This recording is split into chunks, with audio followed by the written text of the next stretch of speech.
You something that happened this week where when I walked in to the doctors had already started with a video interpreter, but I don't know what was going on, the connection or whatever it was. So they got a hold of me. I came in. The mom started crying when she saw me.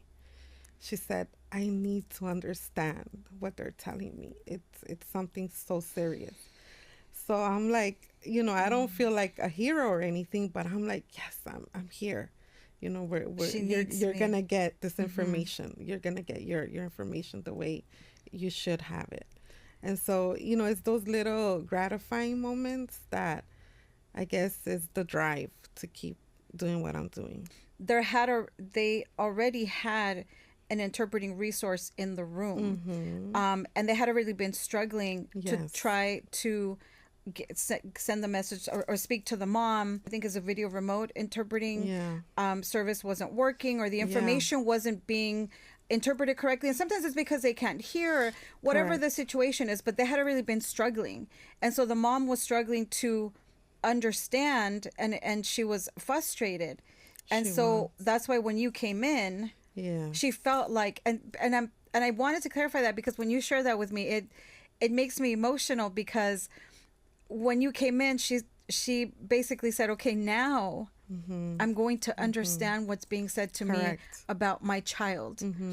Yeah. So Yeah. that's it. And it's important to give the context, because I want them to know how valuable it was that Right. you walked in Mm-hmm. there Mm-hmm. in person. Yeah, whoever it was, whoever, whichever interpreter was gonna walk in there, when she saw a human, and she saw that, my badge says interpreter, Mm-hmm. like this, she cried. Oh, She was like, oh, she's like, I need to understand, and so that just made me like inside. I wanted to cry, but I was like, okay, but okay, you're a mom. professional and you don't cry as easily I as some of don't, us do. I try to hold it in as much as I can because, like I told you, I am always thinking, what type of interpreter would I want? Mm-hmm. Would I want somebody that's going to start crying before they give me the information? you know? I mean, there's plenty of times that when I leave a room, Mm-hmm. bawling by myself. But in there, I'm doing a service. Mm-hmm. So it doesn't mean that I don't feel anything. Sometimes providers cry too, Yes. the medical providers. So, but I try to keep my composure and deliver.